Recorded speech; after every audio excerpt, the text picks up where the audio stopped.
Queridos hijos, ¿cómo están?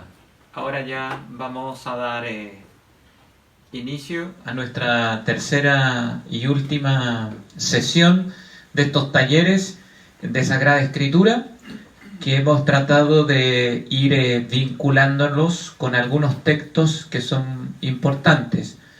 El primer taller fue con la Constitución Dogmática Dei Verbum del Vaticano II.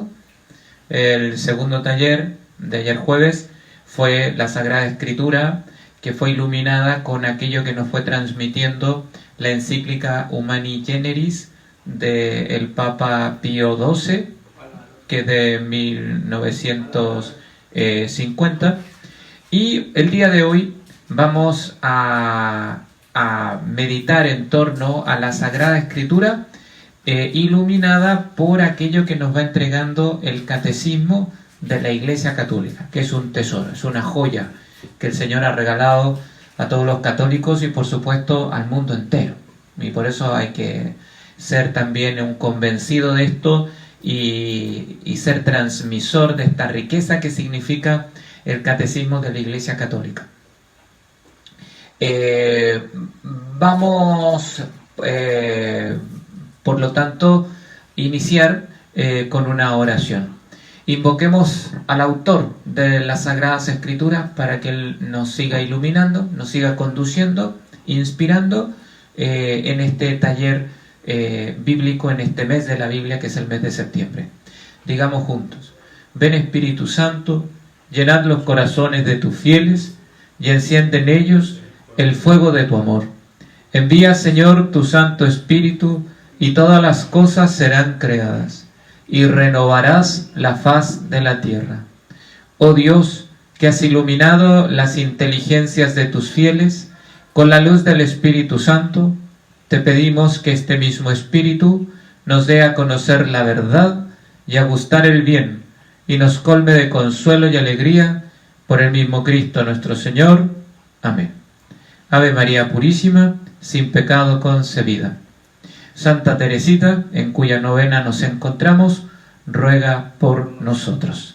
Muy bien, entonces tenemos la intención de contemplar el misterio de las Sagradas Escrituras, de la palabra de Dios revelada de modo pleno y perfecto en Cristo, y que la Iglesia custodia, que la Iglesia ha recibido, que la Iglesia interpreta y que la Iglesia transmite.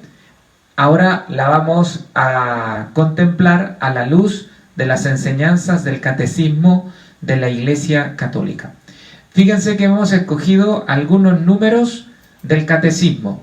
Para los que estén con su libretita para anotar, o quizás están con el texto del Catecismo, váyanse a los números 101 y 141. Si el Señor nos concede la gracia, vamos a tratar en esta jornada, para finalizar este curso, ver estos 40 numeritos del Catecismo de la Iglesia Católica y que nos habla de las Sagradas Escrituras. Dentro del capítulo segundo de la primera parte, que es la profesión de fe, el capítulo segundo dice: Dios al encuentro del hombre. El Catecismo dedica en el artículo 3 un desarrollo de la temática bíblica, de lo que son las Sagradas Escrituras, y que es precisamente la materia y la fuente de la cual vamos a ir desarrollando esta ponencia, este taller en esta noche de día viernes. Lo primero que tenemos que afirmar: Cristo, palabra única del Padre. Ya, esa es una máxima categórica de la Iglesia Católica en el Catecismo. Cristo es la palabra única de la Sagrada Escritura. Y fíjense cómo lo expresa. Dice que de su bondad Dios, para revelarse a los hombres, les habla en palabras humanas. Pero esto hay que entenderlo bien.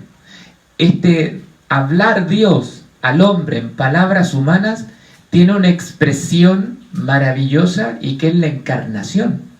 porque Dios se hace hombre y sin dejar de ser Dios, comienza a ser hombre y se comunica con nosotros, introduciéndose en nuestra misma naturaleza, en nuestra historia. A través de las palabras de las Sagradas Escrituras, Dios dice solo una palabra, su verbo único. Miren, otra afirmación que es muy importante. Cristo es la palabra única de las Sagradas Escrituras. ¿Qué significa esto en concreto? Lo que dice el número 102 del Catecismo, que toda la Biblia, todos los 73 libros de la Escritura nos hablan de Jesús.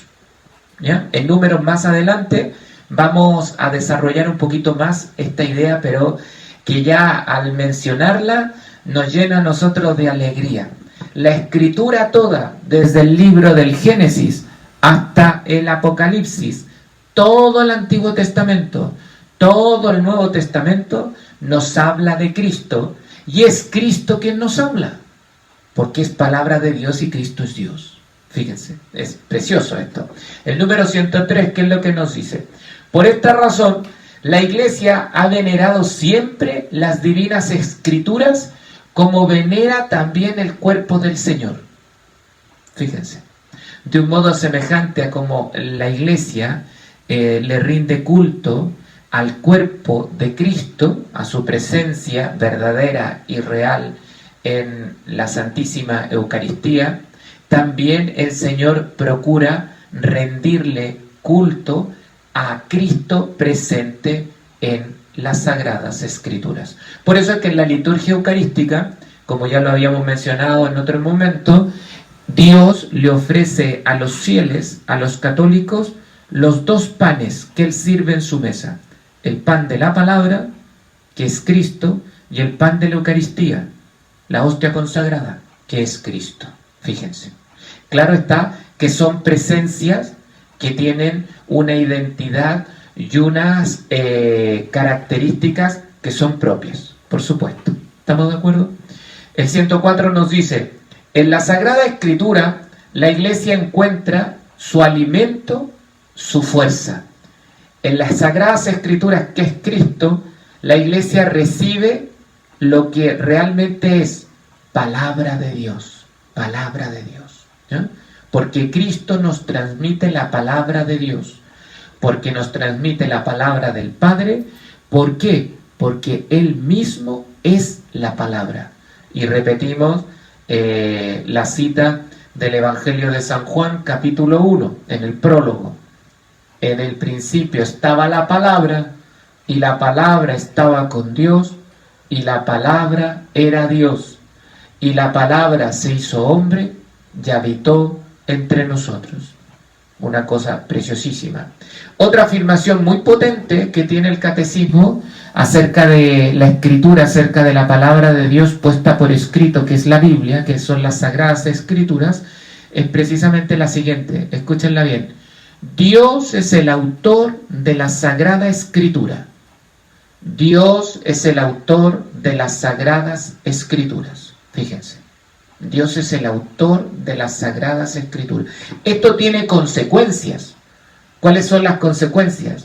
La inspiración y la total y absoluta verdad que nos transmiten las Sagradas Escrituras. ¿Esto qué significa?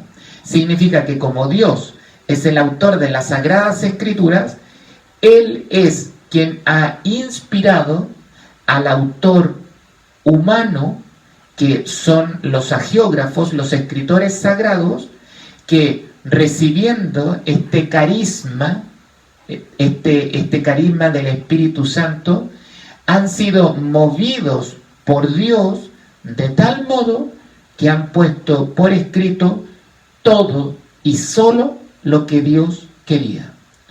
Todo y solo lo que Dios quería.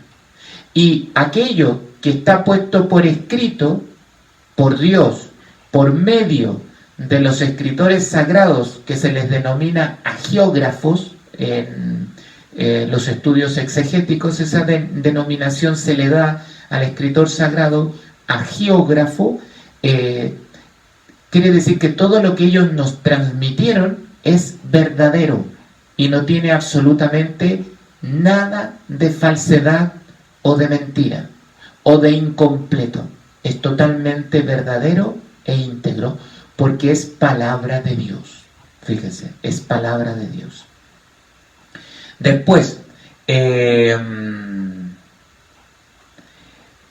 razón de esto, es necesario que Cristo nos abra el espíritu a la inteligencia de las Escrituras. Como Dios es el autor de las Sagradas Escrituras, las Escrituras, para que no queden en letra muerta, son palabras fuertes, ¿se fijan? Para que la Escritura no quede en letra muerta, es preciso que Cristo, palabra eterna del Dios vivo, por el Espíritu Santo, nos abra el espíritu a la inteligencia de las mismas. Fíjense, si no viene Dios, Cristo, y nos regala el Espíritu Santo, que es Dios, tercera persona de la Santísima Trinidad, el ser humano, aunque lea las Sagradas Escrituras, no va a poder recibir la palabra de Dios. Esa lectura se va a quedar en una letra muerta. Por eso en días anteriores recordábamos, y ahora lo volvemos a insistir, la necesidad de entrar en presencia de Dios, de invocar a Dios y de suplicar a Dios antes de acercarnos a las Escrituras, para que cuando nos acerquemos a ellas no tengamos letra muerta para nosotros, sino que sea lo que es palabra de Dios, vida, fortaleza para nosotros y para el mundo entero. Fíjense lo que ahora trae el número 109. Dice, se detiene en lo siguiente: el Espíritu Santo es el intérprete de las Escrituras. ¿Ya? Va a seguir profundizando en este tema porque es fundamental. Y nos dice lo siguiente: para interpretar bien la Escritura es preciso estar atento a lo que los autores humanos quisieron verdaderamente afirmar y a lo que Dios quiso manifestarnos mediante sus palabras. Ya, esto les quiero como aclarar lo siguiente. El principio es: el Espíritu Santo es el intérprete de las Sagradas Escrituras. ¿Ya? Y el Espíritu Santo, no solamente es el intérprete, sino también es el autor de las Sagradas Escrituras. ¿Cómo Él ha elaborado las Sagradas Escrituras? Su palabra por escrito. De dos grandes modos. Primer modo, con un elemento humano, y en segundo lugar, con este elemento sobrenatural y divino que impregna también el elemento humano. Por eso, para que nosotros podamos interpretar las Sagradas Escrituras, vamos a tener que tener instrumentos para poder discernir el aspecto humano que Dios ha ocupado para transmitir su palabra, y también vamos a tener que tener instrumentos para poder interpretar y discernir el aspecto divino y sobrenatural que Él ha querido otorgarle al texto sagrado. Fíjense. Por lo tanto, ¿cuáles son los instrumentos que nosotros tenemos para poder interpretar, es decir, discernir correctamente las Sagradas Escrituras, atendiendo al aspecto humano que Dios ha querido ocupar como instrumento para transmitirnos su palabra? Tenemos los siguientes criterios. Primero, tienes que tener en cuenta a los autores sagrados, es decir, darte el tiempo de ver y de averiguar más o menos quiénes eran, si está la identidad, en qué época vivieron, cuál era la condición de su tiempo, su cultura, cuáles son los géneros literarios que se usaban en esa época, cuáles eran las maneras de sentir, cuáles eran las maneras de hablar. Y de este modo vas a tener la posibilidad de tener mayor posibilidad, con la gracia de Dios Espíritu Santo, de tener una lectura más fructuosa de las Sagradas Escrituras. Por ejemplo, nosotros si atendemos al idioma con el que fue escrito originalmente los evangelios que narran la vida, obra de Cristo, nos vamos a dar cuenta de que es precisamente el arameo, ¿no es cierto?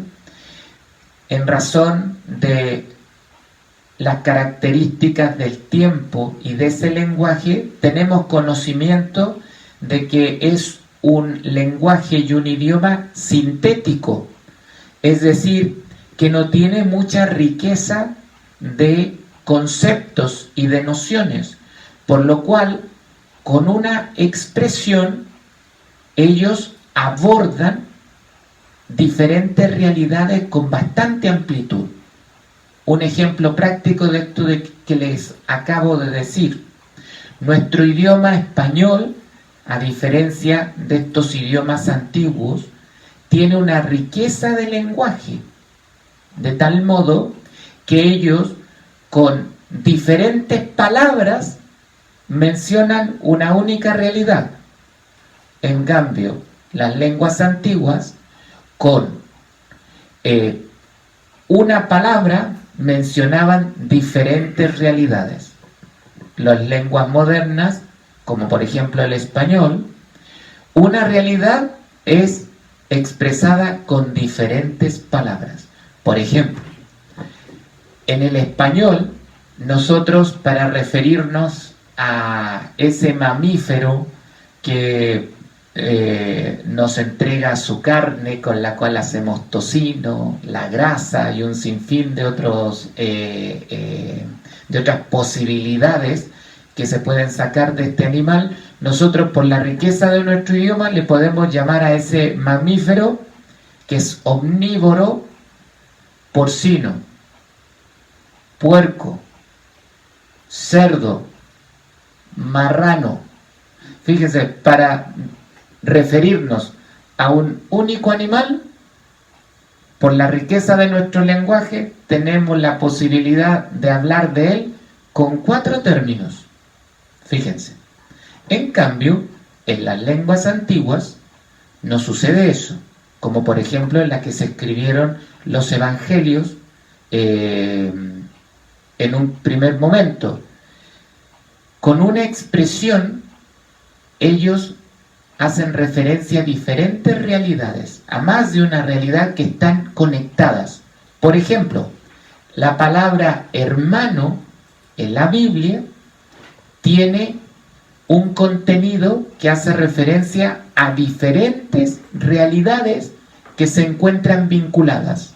La palabra hermano hace referencia en la Biblia precisamente al parentesco que tienen 2 personas que tienen en común el padre y la madre, que tienen en común un padre o una madre, que tienen en común que son parientes porque están vinculados por sangre, no directa, sino que indirectamente, con precisamente otras personas que proceden de un tronco común. La palabra hermano en la Escritura también hace referencia a aquellos que profesan una misma fe, aquellos que pertenecen a un mismo pueblo. ¿Se fijan? Con una única palabra. Por eso es que la Iglesia Católica, teniendo conciencia de esto, no tiene ninguna dificultad en leer el texto del Evangelio en el cual se habla de los hermanos de Jesús, porque tiene muy claro que la expresión hermano no va en contra de la fe en la virginidad perpetua de nuestra querida Madre, la Virgen María, que es una virginidad antes, durante y después del parto, porque la expresión hermano que se ocupa en el Evangelio no hace alusión al vínculo entre dos personas que tienen padre y madre en común, o un padre o una madre en común, sino que hace referencia al parentesco como parientes, primos, fíjense, tíos, etc. ¿Ya? Y o miembros precisamente de una aldea, precisamente de un clan, precisamente de un pueblo. ¿Se fijan? El hermano. Por eso es que en la escritura Abraham, que es el tío de Lot, y Lot, que es el sobrino de Abraham, Abraham trata a Lot como hermano. ¿Se fijan? Como hermano. De hecho, la misma expresión hermano y hermana también se utiliza en las Sagradas Escrituras por el idioma antiguo en el que fueron escritos los textos sagrados, para hacer referencia también al esposo y a la esposa.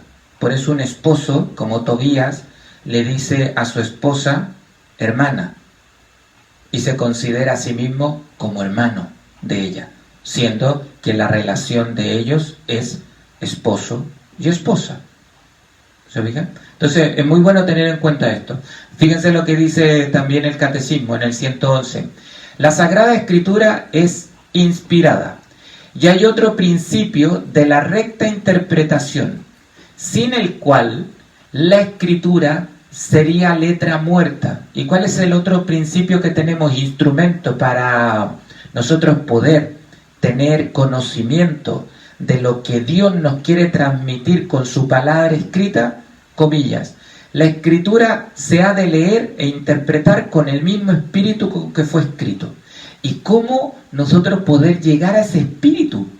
¿Cómo poder conocer el espíritu con el que fue escrito? ¿Cómo nos podemos nosotros acercar a él? Y el Concilio Vaticano II, en la Dei Verbum, que estudiamos el día miércoles, nos lo dijo, y ahora el Catecismo nos lo recuerda.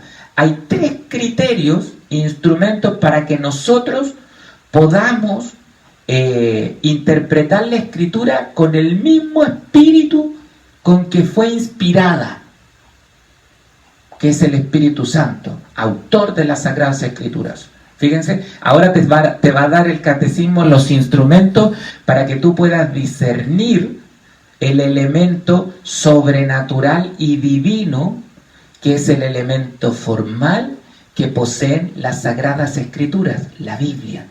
¿Cuáles son los instrumentos ahora que tenemos para poder discernir este elemento sobrenatural y divino, que es el propio y formal de las Sagradas Escrituras? Nos dice el Catecismo que hay 3. Primero, que tengamos nosotros gran atención al contenido y a la unidad de toda la Escritura. Por muy diferentes que sean los libros que la componen, la Escritura es una en razón de la unidad del designio de Cristo. Cristo es el centro y el corazón de la Escritura. ¿Ya? ¿Qué es lo que significa? Que si tú quieres leer la Escritura y sumergirte en el espíritu con el cual ha sido escrita, tienes que tener muy presente que toda la Biblia, los 73 libros, fueron escritos por Dios, y los 73 libros te hablan de Cristo. Fíjate. Qué hermoso, qué hermoso. Uno por costumbre, yo lo he escuchado muchas veces, a veces tomamos la Escritura, la palabra de Dios, la Biblia, y la abrimos en diferentes lugares como al azar, con una intención muy hermosa, que es, con confianza, descubrir lo que Dios me quiere decir para el día de hoy o para este momento que estoy viviendo, de alegría, de duda, de tristeza, no sé. Y eso está muy bien, si no hay ningún problema, pero que sería bonito que nosotros abriésemos la Escritura, pero en primer lugar, antes de descubrir de descubrir lo que Dios me quiere decir a mí, busque con claridad a Cristo, que es a quien Dios Padre me quiere entregar en primerísimo lugar a mí. Fíjate, porque lo primero que Dios quiere iluminar nuestras vidas es la presencia de Cristo en ellas. Por eso hagan el intento cuando vayan a la oración, ahora que ya estamos en diferentes fases y se está produciendo el desconfinamiento, tenemos mayor oportunidad de acercarnos, por ejemplo, a las capillas de adoración perpetua. Ya, algunos rezan el rosario, que está muy bien, se recomienda. El Papa San Juan Pablo II, yo recuerdo que recomendaba que no había ningún problema en rezar el rosario ante Jesús sacramentado, porque el rosario es escuela de meditación y los misterios del rosario nos hablan siempre de Cristo. Cristo, Cristo, Cristo, Cristo. Y la Virgen no nos transmite otra noticia y no nos comunica otro misterio que el misterio. Cristo, Cristo, Cristo, Cristo. ¿Ya? Pero también, qué bonito sería que cuando fuéramos a las capillas de adoración perpetua y tuviésemos un momento de oración, anduviésemos con nuestra Biblia. Hay ejemplares de la Biblia que son pequeñitos, que son de bolsillo. Y los que no tienen problema para manejar los instrumentos multimedia, teléfonos, tabletas, etc., pueden bajar en sus teléfonos la Biblia completa. La Biblia completa. Y cuando vayan a hacer oración, vayan a hacer oración con la Biblia. ¿Ya? Y háblenle a Dios con las palabras que Dios te ha regalado y que te ha dicho que le gusta escuchar de parte tuya. Y que son los textos de la Escritura, tanto del Antiguo como del Nuevo Testamento. Y cuando tú leas los textos y entres en oración, pídele al Espíritu Santo, por ejemplo, si vas a leer el episodio de, no sé, la creación del hombre, trata de descubrir a Cristo ahí. ¿No? Trata de descubrir a Jesús ahí. Si estás leyendo cómo Jacob se liberó de la persecución de su hermano Saúl, trata de descubrir a Jesús ahí. Porque el Antiguo Testamento te está preparando y de un modo velado te está hablando de Jesús, de Jesús, de Jesús también. ¿Ya? Después, si te vas al Nuevo Testamento, con mayor razón, porque ahí el contenido y la palabra de Dios explícitamente te muestra a Jesús.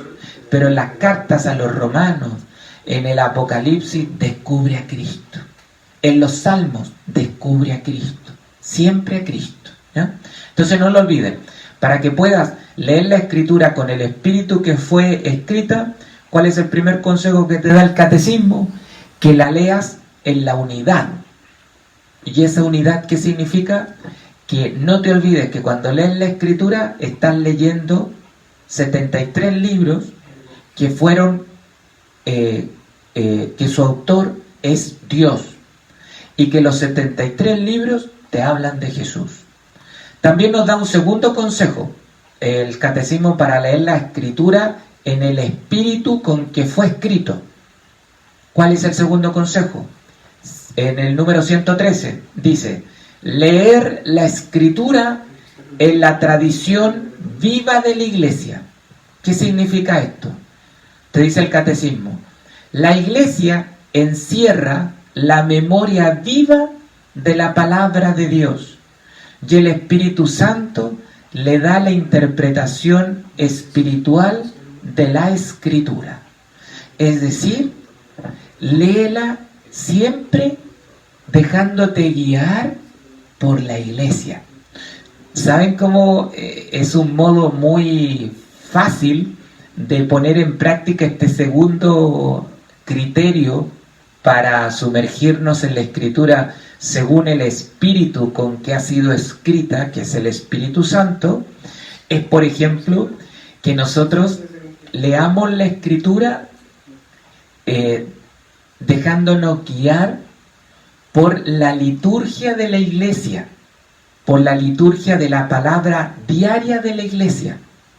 Un ejemplo, cuando la iglesia celebra el 8 de diciembre, ¿no es cierto?, que es la solemnidad de la Inmaculada Concepción, hay una primera lectura, hay un salmo, hay una segunda lectura y hay un evangelio, ¿ya? Quiere decir que la iglesia, iluminada por el Espíritu Santo, ha visto que en estos libros de la Escritura, que te hablan de Cristo y de su misterio, y del misterio de Dios, seleccionó para esa solemnidad estos textos que te transmiten lo que está celebrando la liturgia de un modo pleno y perfecto, ¿ya? Entonces, segundo consejo para leer la Escritura en el espíritu con que fue escrito, que es el Espíritu Santo, léela en unión con la iglesia, que tiene asegurada, ¿qué cosa? La asistencia del Espíritu Santo para poder interpretar las Escrituras. Y un modo práctico de vivir esto es que yo diariamente me una a la lectura de la Sagrada Escritura que la Iglesia Católica tiene diariamente en la liturgia de la palabra, ¿no es cierto? Entonces preocúpate, hoy día, por ejemplo, el día viernes, ¿cuáles son las lecturas que está leyendo la Iglesia en este día viernes? Fíjate, ¿ya? Tenlo presente, puedes leer la primera, el Salmo, o solo el Evangelio, o todas, mejor todavía. Acuérdense que ahora, a través de Internet, podemos nosotros incluso encontrar el audio de las lecturas diarias de la palabra de Dios. A veces uno va en el auto, va en los colectivos, no sé, va con sus audífonos. Qué bonito sería que todos los días nosotros nos dedicásemos a escuchar la palabra de Dios en comunión con la iglesia. Fíjate, no al azar, sino en el orden que te va dando la iglesia, ¿no es cierto? Bajaran los audios y te los vas escuchando. ¿Qué te vas a demorar? Nada. Y tu vida va a quedar llena, iluminada, vas a quedar fortalecido. Dios va a disipar tus dudas, ¿te fijas? Y si las dudas permanecen, te va a otorgar siempre la confianza y el abandono para que te dejes conducir por Él. Es precioso, es muy buena idea. ¿Y cuál es el tercer criterio que te da la iglesia para poder leer la Escritura en el espíritu con que fue escrito, que es el Espíritu Santo, autor de la Escritura? Dice, 114, estar atento a la analogía de la fe. ¿Qué entendemos por analogía de la fe? Entendemos la cohesión de las verdades de la fe entre sí y en el proyecto total de la revelación.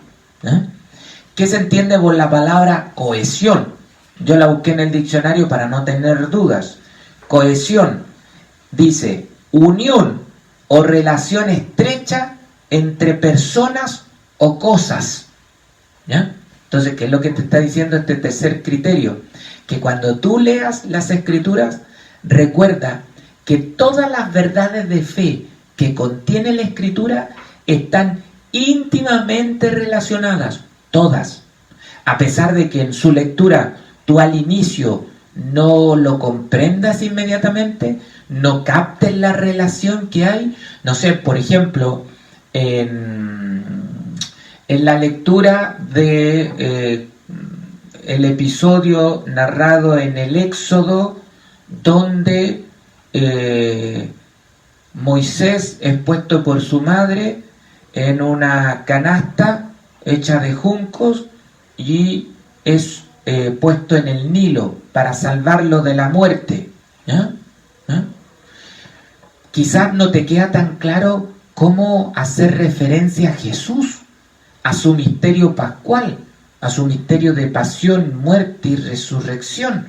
Ya, pero tú sabes, por lo que te advierte la iglesia, que todos los episodios, todas las verdades de fe se encuentran unidas, relacionadas y entrelazadas con una armonía perfecta.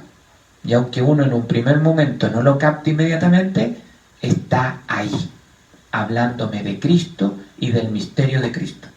Por ejemplo, si ustedes se introducen en internet y miran la Capilla Sixtina, que se encuentra a un costado de la Basílica de San Pedro en Roma, casi siempre lo más famoso es la bóveda de la Capilla Sixtina, donde se encuentran los frescos de Miguel Ángel, la creación del hombre, etc. ¿Ya?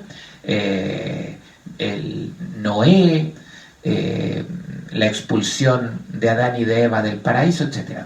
También es muy famoso en el sector del presbiterio, la pared principal donde está el juicio final, ¿ya? Pero también en los costados de la Capilla Sixtina se encuentra una serie de pinturas, ¿ya?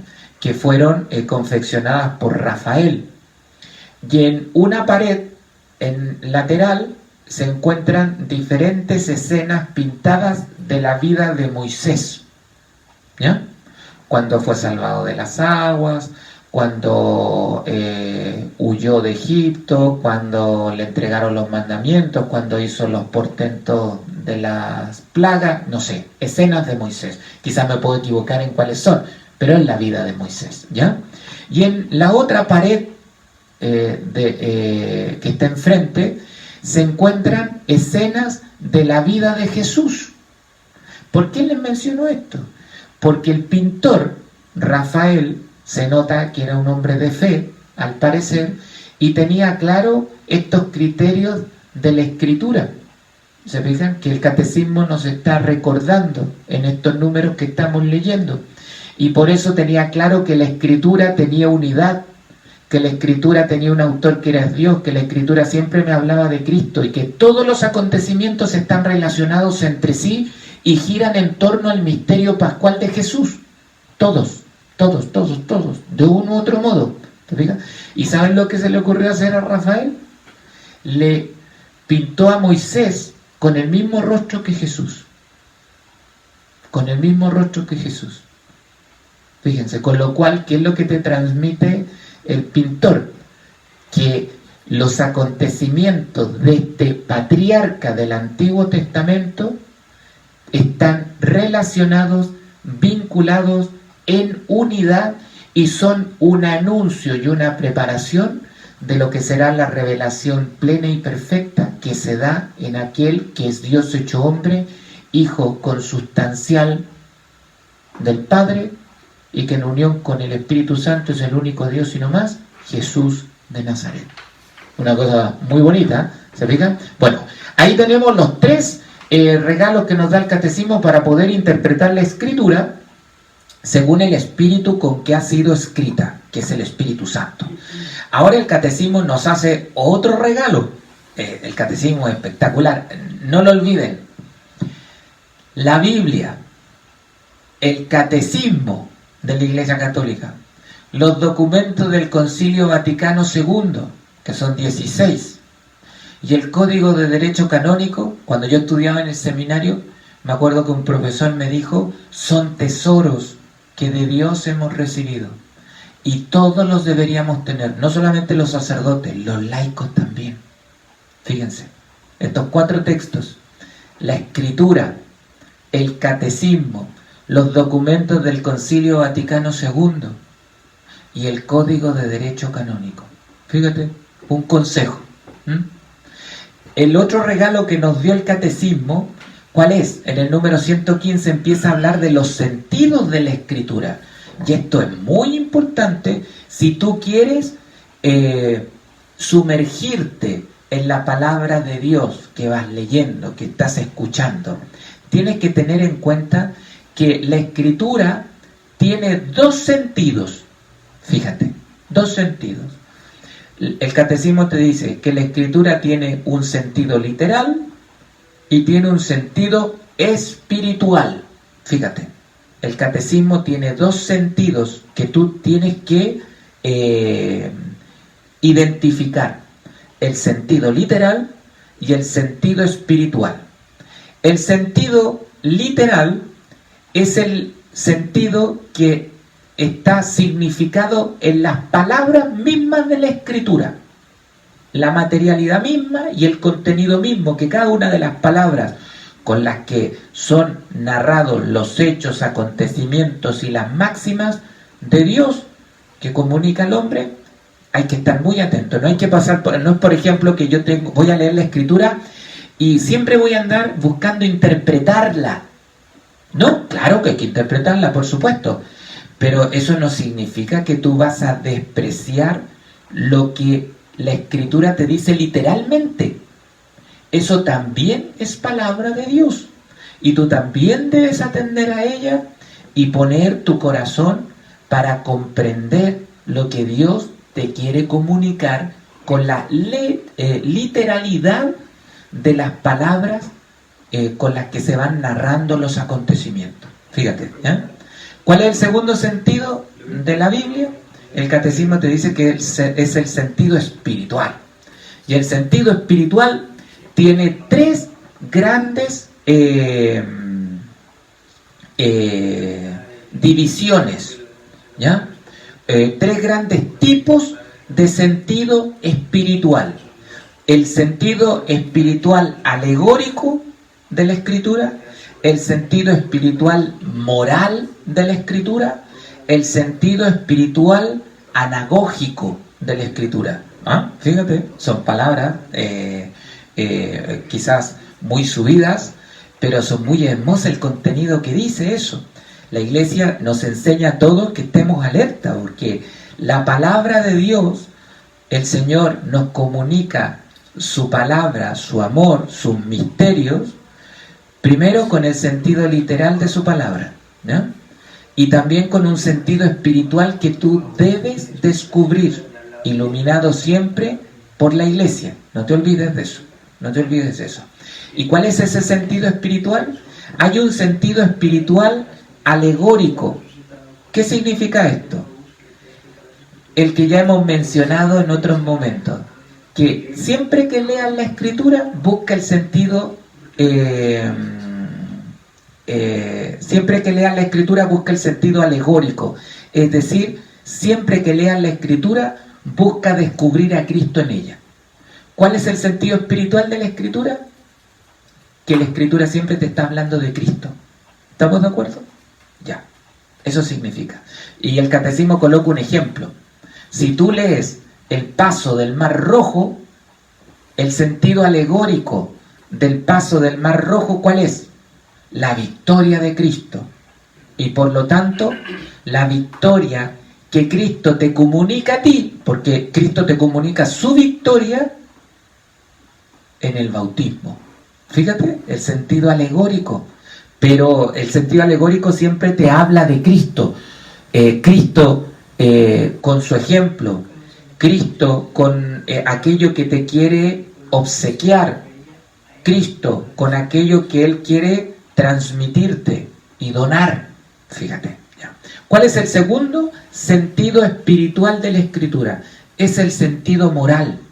Cuando tú leas la Escritura, estate muy atento, porque la Escritura también no solamente te habla de Cristo, sino que la Escritura también te quiere enseñar a ti a vivir, a comportarte, a orientar el caminar por tu vida. No sé, por ejemplo, cuando el Señor nos enseña en el Antiguo Testamento, por boca de Moisés, el séptimo mandamiento que dice, no robarás, tú tienes que leer ese texto donde aparece la entrega del decálogo con este mandamiento, no robarás, con el sentido espiritual moral. ¿Qué significa esto? Que solamente Dios no te está diciendo el sentido literal, no hay que robar, sino también Dios te está dando el sentido espiritual moral, es decir, no tienes tú que robar. ¿Te fijas? Es decir, el sentido espiritual moral te ayuda a descubrir en la palabra de Dios lo que Dios no le está hablando al vecino, ¿no es cierto? No lo que Dios le está hablando a los demás, que de hecho les está hablando, sino que el sentido espiritual moral te ayuda a descubrir lo que Dios te está hablando a ti con ese texto que se te presentó a tu oración. Muy tremendo. ¿Y cuál es el tercer sentido espiritual de la Escritura que tenemos que estar atentos? Es el sentido anagógico. Fíjate, el sentido anagógico. ¿Qué significa esto? Que cuando tú leas las Escrituras, recuerda siempre que la Escritura, de un u otro modo, especialmente algunos textos, te están hablando del cielo, de la meta a la que tú estás destinado, de aquella patria a la que tú perteneces y que vas como peregrino caminando hacia ella. Mira qué bonito. Uno de repente no tiene presente estas cosas. Cuando yo leo la Biblia, cualquiera de los 73 libros de la Biblia, hay que pedirle al Espíritu Santo la gracia de poder descubrir este sentido espiritual anagógico que te habla precisamente de la vida eterna y de este camino que te conduce hacia el cielo, que es tu patria. No solamente el cielo como una realidad, pero que a ti no te interpela. No, el cielo, pero al cual tú estás destinado por voluntad de Dios. No sé qué les parece a ustedes, estimados hermanos, estimadas hermanas, pero son enseñanzas preciosísimas del catecismo, bueno, y de Dios nuestro Señor, que nos las va obsequiando. Después, el catecismo, en el número 4, en la sección cuarta, mejor dicho, número 120, nos habla del canon de las Sagradas Escrituras y nos vuelve a repetir lo que ya nos dijo la Dei Verbum, la que mencionó de un u otro modo la Humani Generis, que es acerca de cuál es el elenco de los libros sagrados que deben considerarse palabra de Dios. Ni uno más, ni uno menos. ¿Ya? ¿Y cuántos son? Estamos en tercer día de taller. Ojalá que ya todos lo tengamos muy presente, que si viene un protestante y te pregunta cuántos libros son de la Biblia, tú tengas claro que son 73, aunque él te diga que son menos, o viniese alguna secta y te dijese que son más.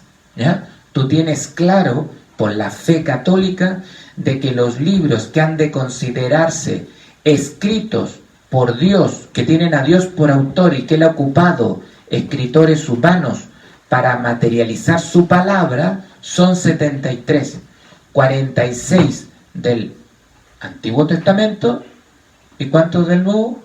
27.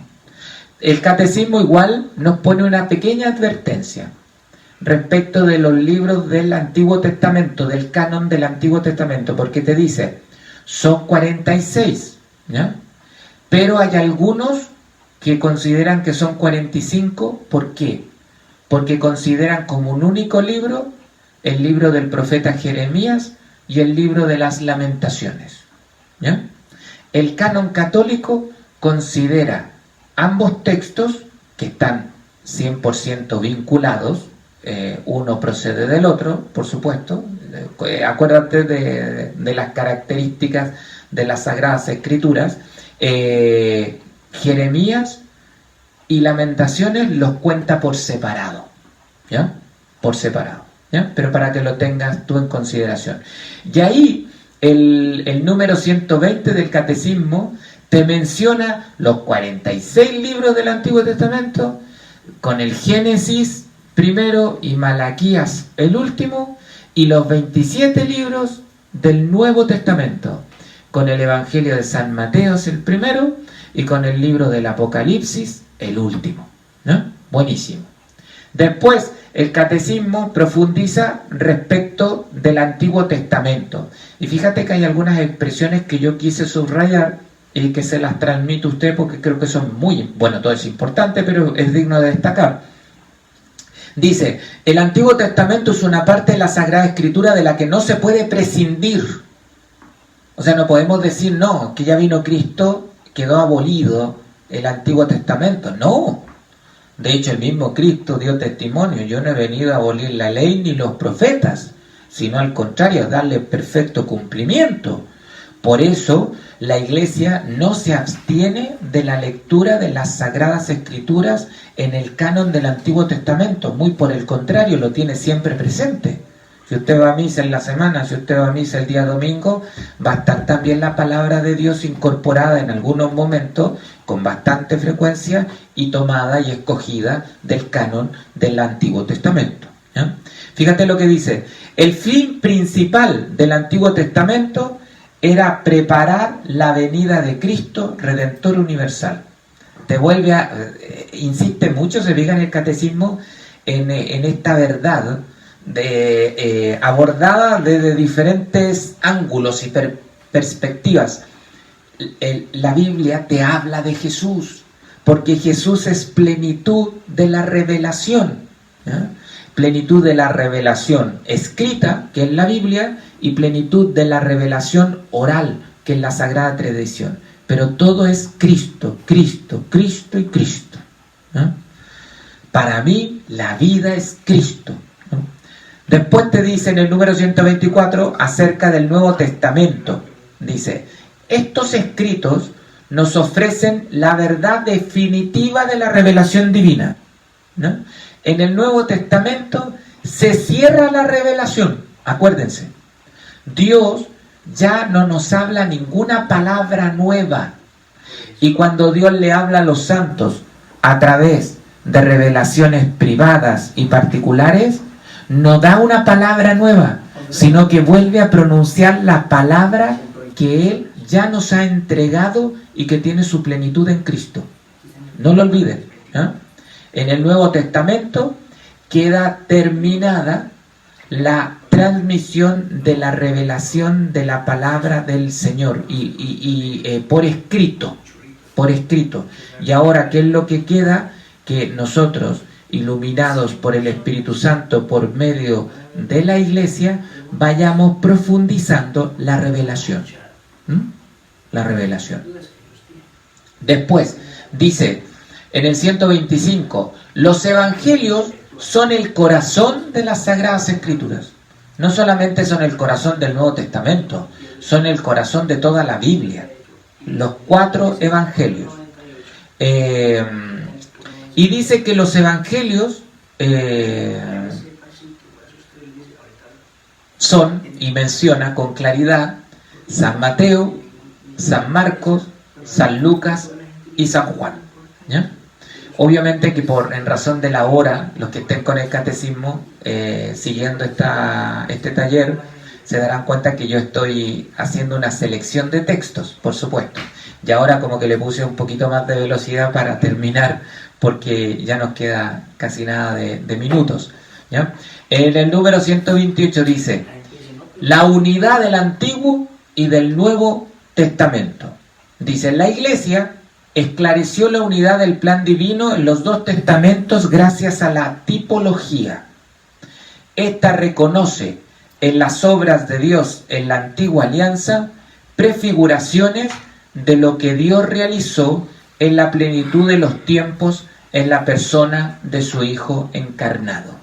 Fíjate que una de las expresiones de la unidad de la Escritura, una de las expresiones de la unidad que existe entre el Antiguo Testamento y el Nuevo, entre el Nuevo Testamento y el Antiguo, es la tipología.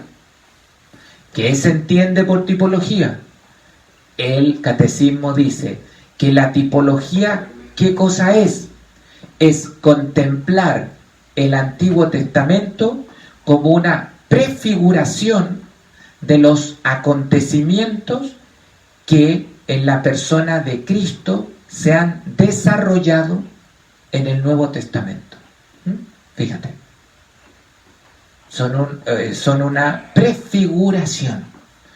Esto nosotros lo vemos muy claramente manifestado, esta tipología que implica la unidad entre el Antiguo Testamento y el Nuevo, su relación y su armonía, porque el Antiguo Testamento prefigura lo que va a suceder en el Nuevo, ¿no es cierto? Y el Nuevo lo concreta, lo realiza, ¿no es cierto? Se ve esta realidad de la unidad entre Antiguo y Nuevo Testamento queda muy visible y sensiblemente percibida en la liturgia pascual, de la vigilia pascual.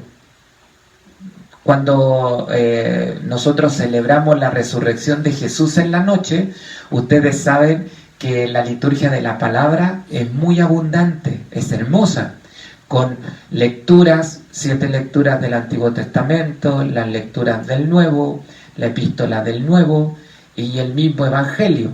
¿Te fijas? Y ahí hay una selección de textos del Antiguo Testamento que están puestos en favor de los fieles para que los fieles puedan darse cuenta de cómo el Antiguo Testamento va prefigurando y anunciando aquella realidad maravillosa que va a realizar Cristo en el Nuevo y que es su resurrección, ¿no es cierto? Su misterio pascual, explicitado y expresado de modo pleno y perfecto en su resurrección, ¿no es cierto? ¿No es cierto? Es muy bonito. Por eso aparece, por ejemplo, los textos de los huesos secos y te habla de la prefiguración de la venida del Espíritu Santo, ¿no es cierto? Te habla de el paso del Mar Rojo, ¿no es cierto? Con lo cual te está anunciando que es una prefiguración del paso de la Pascua de Cristo, de la muerte a la vida, con la cual nos beneficiamos todo el género humano a través de nuestra fe y nuestra adhesión a Jesús en su iglesia verdadera, que es la Iglesia Católica. Por eso eso también es muy, muy hermoso, ¿ya? Y vuelvo a repetir el consejo que ha ido apareciendo durante todas estas 3 jornadas de taller, y que es: no dejes de leer y sumergirte en la palabra de Dios, siempre en unión con la Iglesia.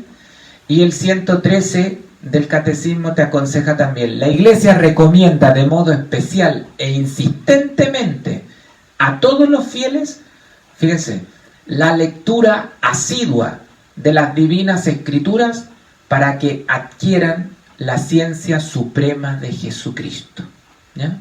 No hay verdad más plena que aquel que es la verdad, Cristo nuestro Señor, nuestro Dios, nuestro Salvador, nuestro hermano. Muy bien, no sé si hay algunas preguntas. Sí, llegaron algunas preguntas y ya vamos a la recta final de este encuentro en este mes de la Biblia, en este taller.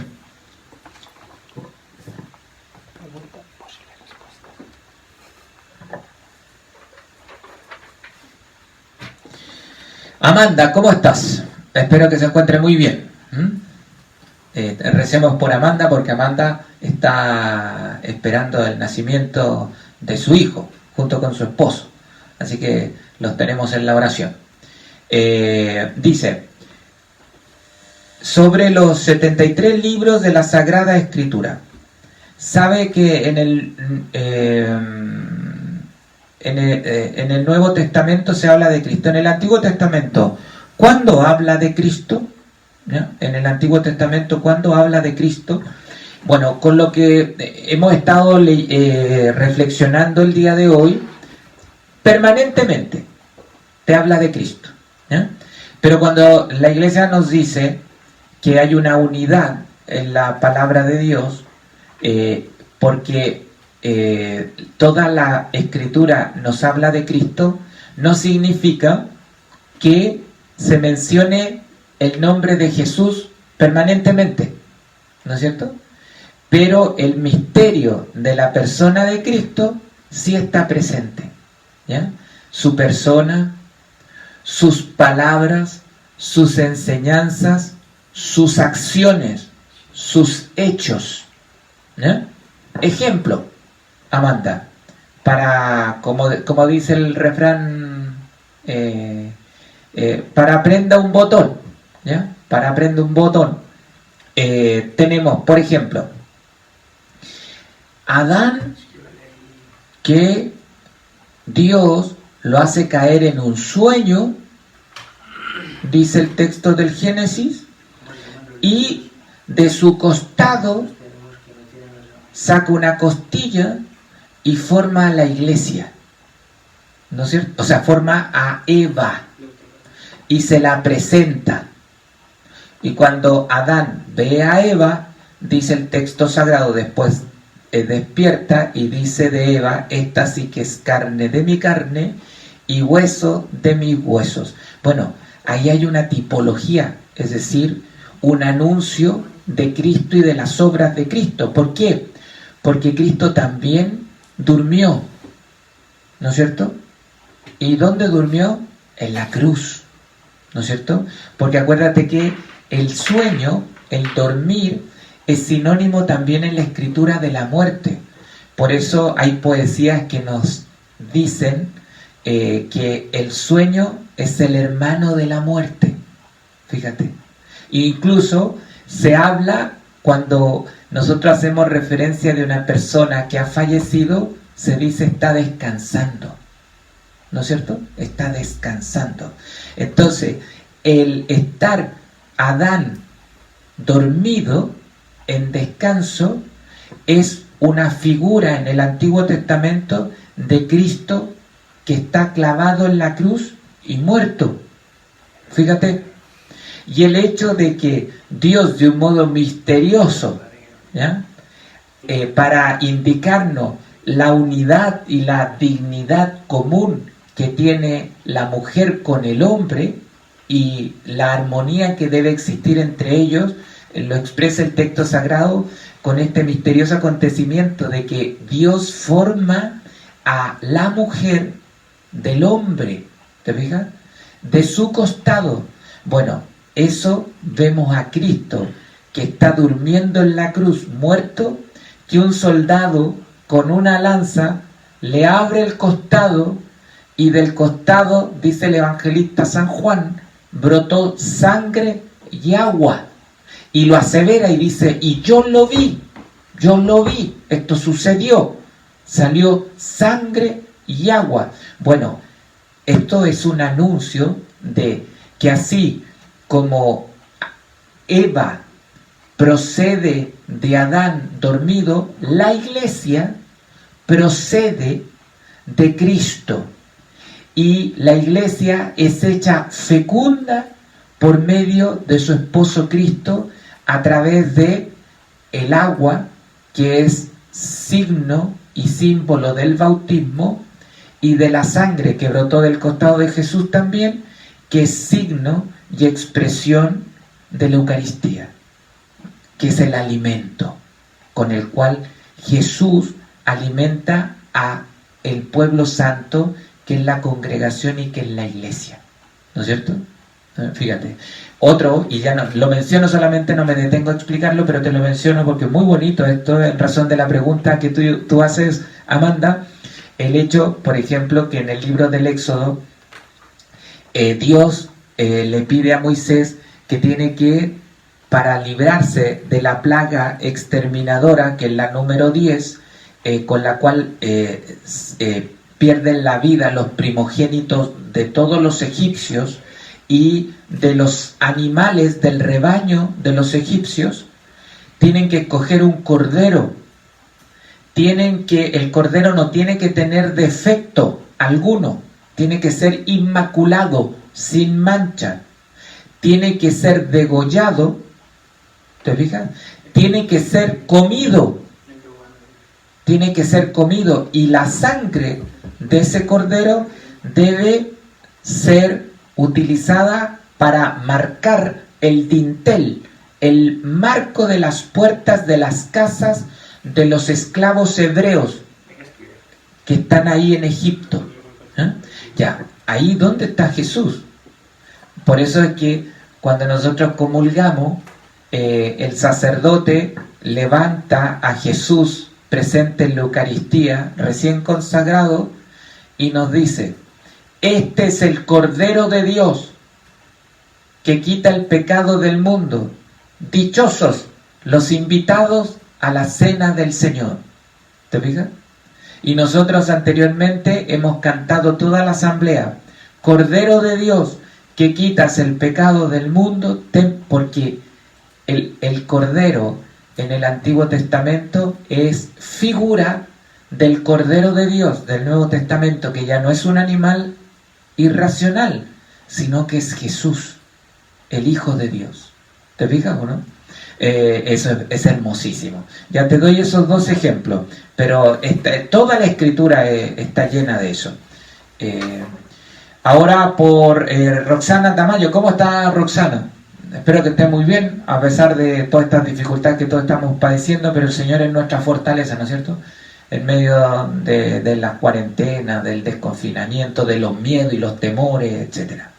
Dice, hay una diferencia entre la Santa Biblia Católica, evangélica, los testigos de Jehová, los mormones, etc. Buena pregunta, Roxana. Claro que hay distinción, ¿no? Primero que nada, la palabra de Dios de modo íntegro se encuentra solamente contenida de modo pleno y perfecto en la Biblia católica. De modo pleno y perfecto en la Biblia católica.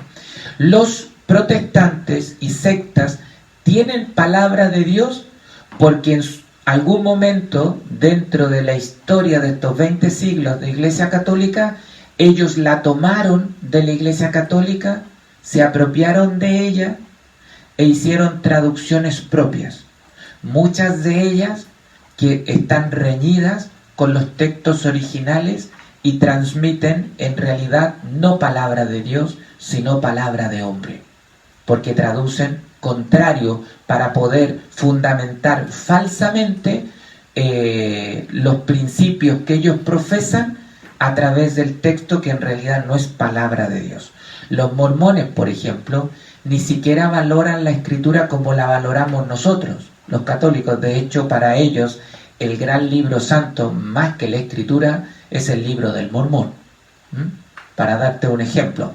Y en una mención más específica, una de las grandes diferencias entre la Biblia católica y la Biblia protestante está precisamente en los deuterocanónicos, ¿ya? Que los protestantes no tienen todos los textos del Antiguo Testamento que tenemos nosotros, ¿ya? Por eso las Biblias protestantes tienen menos textos que la Biblia católica. Por ejemplo, de lo que saco de mi memoria, para los protestantes no son libros sagrados y palabra de Dios, por ejemplo, el libro de Tobías, por ejemplo, el libro de los Macabeos, para darte un ejemplo. ¿Y sabes por qué lo hacen? Porque ahí hay una astucia, que no es del Espíritu Santo, tenlo por seguro. No voy a decir de dónde es, pero para prender un botón, pero no es astucia del Espíritu Santo. No quieren esos textos porque esos textos nos hablan de artículos de fe que solamente profesamos los católicos. Por ejemplo, en los textos de los Macabeos está ya revelado a modo de preparación aquello que Jesús después nos revela en el Nuevo Testamento y que es la realidad del purgatorio, de ese estado misterioso de purificación al que acceden las almas que después del juicio particular han recibido sentencia de salvación, pero que no puede todavía concretarse en razón de que no han pagado toda la deuda a causa de los pecados cometidos, no han reparado convenientemente por los pecados cometidos.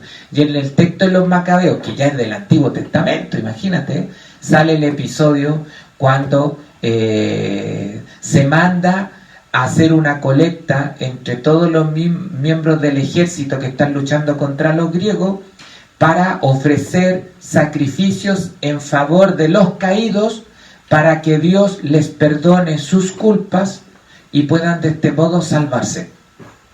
¿Te fijas?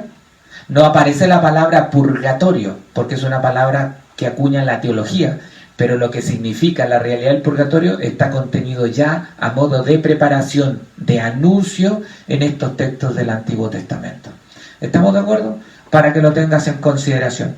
Noemí Mendoza, ¿cómo está, señora Noemí? Muchos saludos a su familia y la bendición, por supuesto, y saludo a toda la comunidad de Santa Teresa de los Andes. El magisterio de la Iglesia es el Papa y los obispos en comunión con él, y ellos son los encargados de interpretar y transmitir las Sagradas Escrituras. ¿Qué pasa con los obispos que no están plenamente unidos al magisterio, que siguen transmitiendo a Cristo, pero no en plena verdad, y hacen daño a los que no están formados? Bueno, es una situación muy terrible, muy triste. ¿Puede suceder? Puede suceder. ¿Ha sucedido? Ha sucedido, y usted hace referencia aquí con los obispos, pero puede suceder con un sacerdote que rompa la comunión con la enseñanza del magisterio. Puede suceder con un diácono, puede suceder con un religioso, puede suceder con una religiosa, y puede suceder con una católica y con un católico, que rompamos la comunión. ¿Ya? De que puede suceder, puede suceder. Ya, y en el momento en que nosotros rompemos la comunión con la Iglesia, y en el grado en que quede comprometida la comunión con la Iglesia, en ese grado nosotros dejamos de beneficiarnos y al mismo tiempo de poder transmitir la verdad de Dios. Es proporcional. ¿Ya?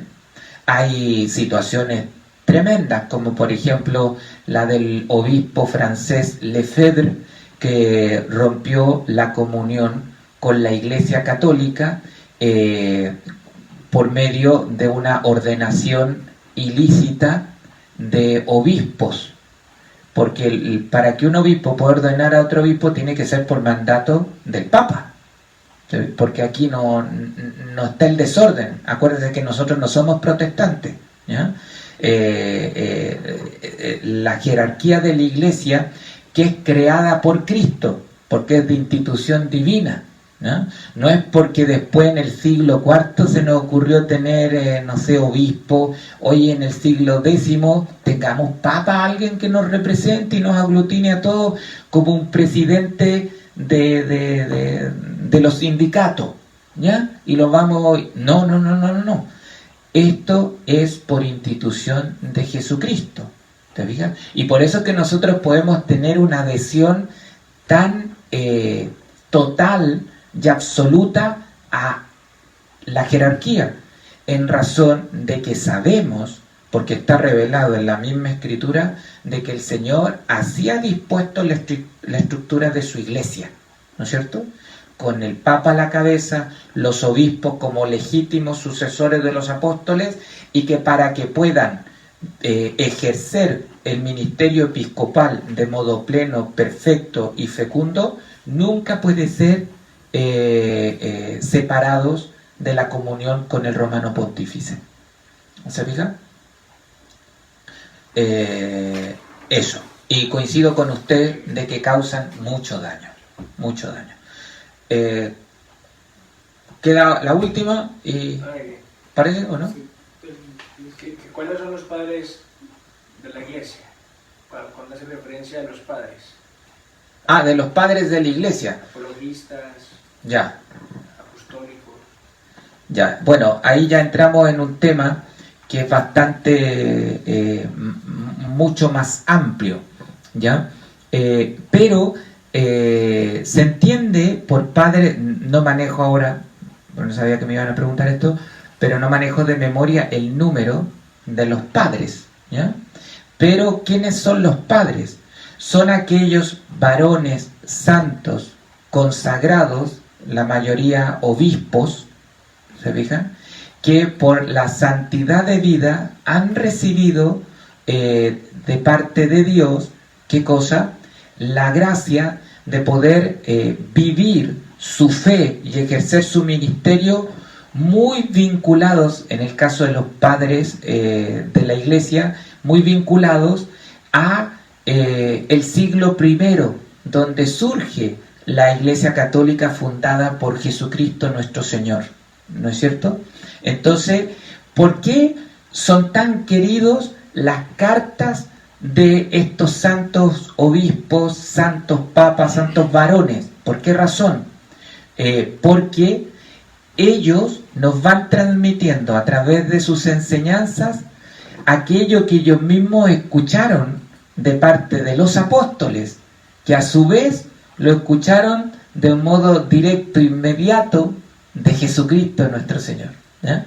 Entonces ponte tú, para nosotros qué importante es escuchar lo que nos pueda decir, no sé, San Gregorio, San Atanasio, San Agustín, San Juan Damasceno. Ya hay un elenco de padres, tanto de Oriente como de Occidente, ¿ya? Hago esta distinción entre Oriente y Occidente porque los primeros 4 siglos de la Iglesia está muy clara esa división, incluso históricamente, porque es como estaba dividido el Imperio Romano, en el cual brota y se desarrolla la vida de la Iglesia también, en ese marco civil, y está dividido en el Imperio de Occidente y en el Imperio de Oriente, ¿ya?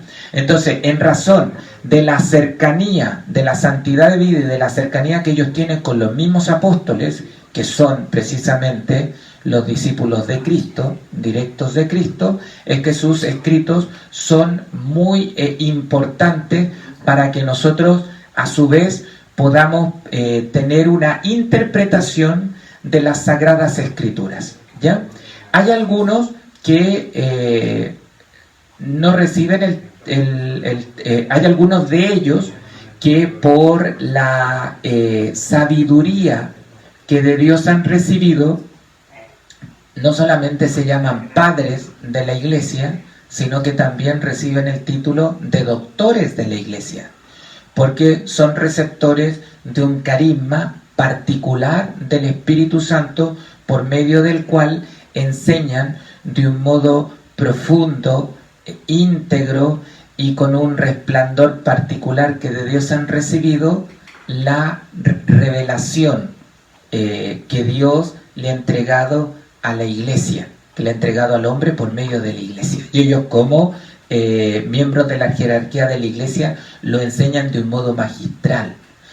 Pero incluso esta categoría de doctores de la Iglesia no es solamente para los miembros de la jerarquía de la Iglesia varones, que ostentan el sacramento del orden, sino que también incluso la Iglesia se lo ha dado a las mujeres, ¿no es cierto?, que también ha reconocido la Iglesia que han recibido este carisma de poder enseñar y transmitir con estas características de integridad y perfección la revelación, con estos resplandores propios de la interpretación y de la profundización de la palabra de Dios.